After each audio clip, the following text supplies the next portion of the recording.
Hey there everybody, I'm Jack and this is Raw Tropical Living. Thanks for joining me today. Hope everybody's doing well out there. I've been out and about already doing a few errands this morning, buying bananas because as you other raw vegans know, it's always about buying the bananas.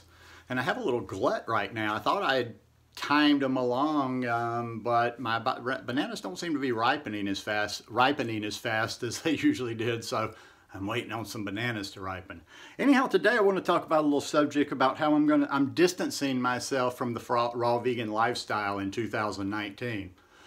Hey guys, if you're not already a part of the channel, I'd really appreciate if you go down and hit that red subscribe button and then click on the little bell and check send notifications so you'll stay subscribed to the channel and get notifications. Now this isn't one of those tap out videos like I talk about, like I'm no longer eating raw. Dude, I've been doing the same thing over and over and over. It's just like, I think I've branded myself into this thing with using raw, for my keywords and this and that. And, people tend to see you and they just get a small microcosm. And the one little thing they see is a small microcosm of everything, the big picture.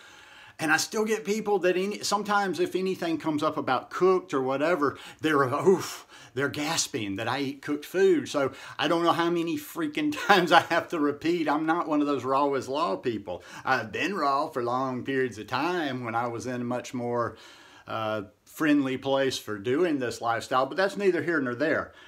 I'm distancing myself from the raw food diet, not because I'm changing up the way I eat at all. Not a bit, not a bit. And in fact, I'm kind of a weird contrarian type guy.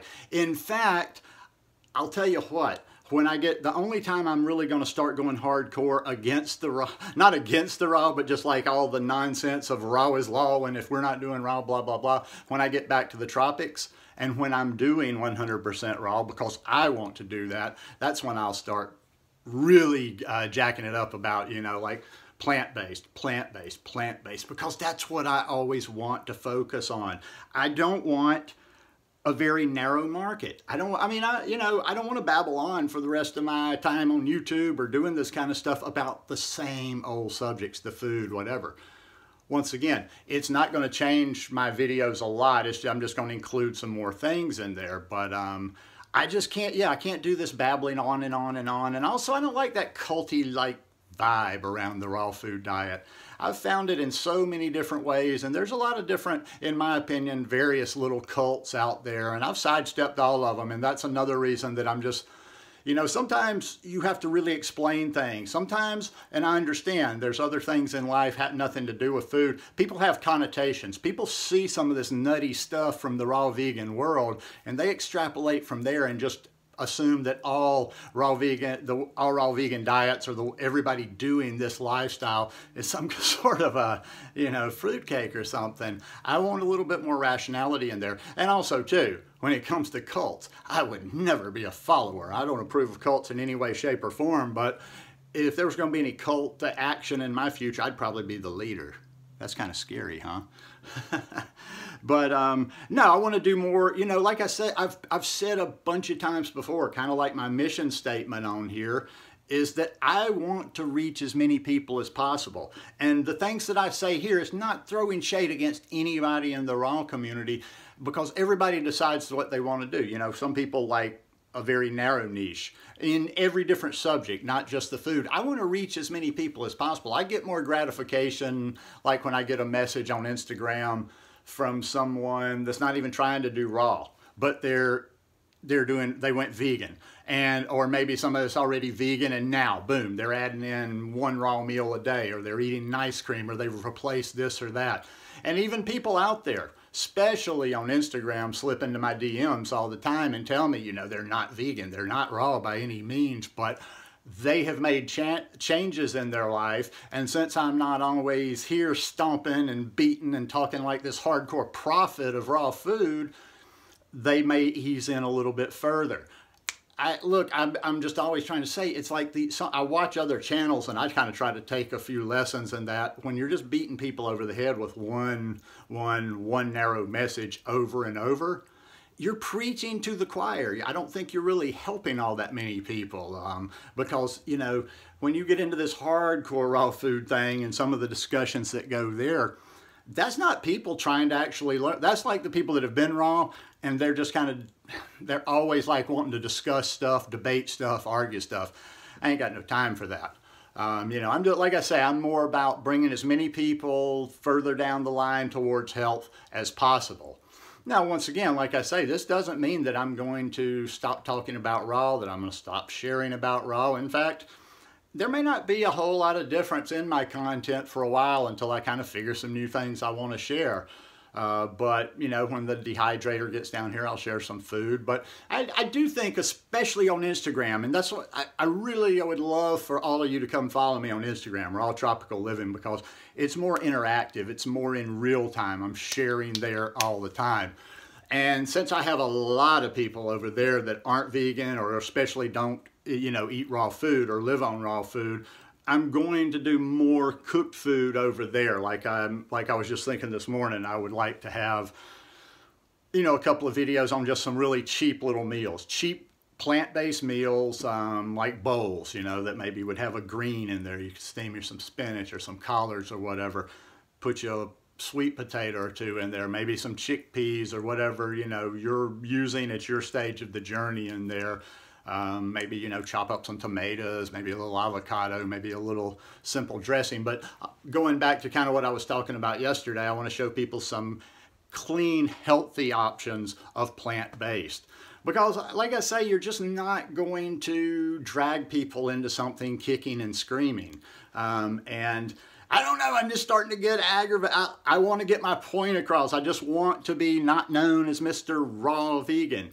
Once again, I got a number of friends, and I'm, you know, that I've talked to for a long time, and a lot of friends I've made within the last 2 years at the Woodstock Fruit Festival, which once again means like I'm not against a fully raw diet.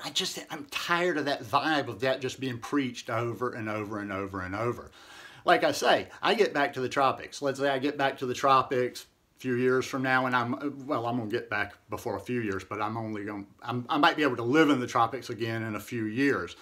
Now, when I get back to the tropics, when I get back to where I want to be set up, probably in Costa Rica, it will be raw by law just by default, because there's just so much to choose from in that particular place or in that country in general that, yeah, when I'm down there, I mean, it's just kind of like, but it's natural. I'm not like, you know, I never focused on being raw in Costa Rica. Not that I really focus on it here, but I mean, it just always was. It always was, you know, when you've got freaking papaya everywhere you turn, when you've got pineapple everywhere you turn, when you've got like ripe bananas everywhere you turn, when it's hot all the time, you just don't want to.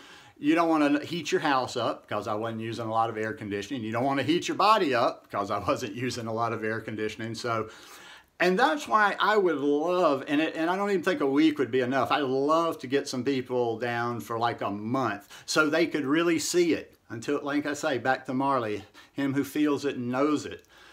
If you ever felt the natural way of doing this, you'd be like, oh my God, you'd have revelations. You would have revelations if you spent a month with me at the beach in Costa Rica. That I guarantee you. Because you'd probably eat, you may be sitting at home thinking, oh, I could never do this and that. And people used to say that to me all the time when I was still down there. And I told them, I said, I guarantee you this, I know this. Okay, maybe there'll be somebody out there that has some health issue, and I don't mess with people with health issues, but what if I just snatched somebody off the street, you know, 2 years ago when I was living in that isolated property in the mountains? Okay, let's say I snatched them and they were somehow held prisoner on the property. They would be treated very well, but they just couldn't leave. And I would be in charge of feeding them. They didn't eat one bite of food, like, until I gave them food. I would give them as many calories as they want. I would give them diversity. I would make stuff. But after a month, they would probably be like, well, they'd be mad. So their mind would be fighting it. But after a month, they would realize, like, yeah, it's really not all that. You just eat raw food. Nobody would die. Nobody would die. I'm not, you know, you're not portioning it. You're not restricting it. So anyhow, like I say, I just want to, Raw Tropical Living is positioning itself to be a lifestyle brand, and I just don't want to get stuck with that all the time, raw food label. And don't want people to be too shocked too, because, you know, I've got other things I want to start sharing, other areas I want to start exploring. That I'll just go back to my original philosophy almost from the beginning of doing this channel, is that food, stop harping on the freaking food 100% of the time. It's kind of like yoga. If you know anything about yoga, everybody, it's always, when people think yoga, they think asana. But there's 8 limbs to yoga. And it's just like when it comes to health. Food is important. The raw food does a lot, but there's a lot of other limbs to true health, to complete health, other than just the raw food diet. And to finish up too, is don't just think just because, like, that's one last little pet peeve too, that people will do a not so healthy version just to stay raw. That's insane. I'd rather see somebody doing a SOS type of a meal without the sugar, oil, or salt. You know, like something even like you see in Forks Over Knives. Excellent magazine, always has a ton of recipes. But anyhow, just to recap, I'm not making any changes, I don't think, but I'm going to be talking about other stuff, and yeah, I don't want to be like just pushed into this corner as the raw vegan guy. Anyhow, hope you guys enjoyed this one today. If you like it, please give me a thumbs up. Please share it. I just want to get that out there to as many people so I don't have the people for the first time, hey man, I thought you ate cooked food. But see you guys tomorrow. Peace.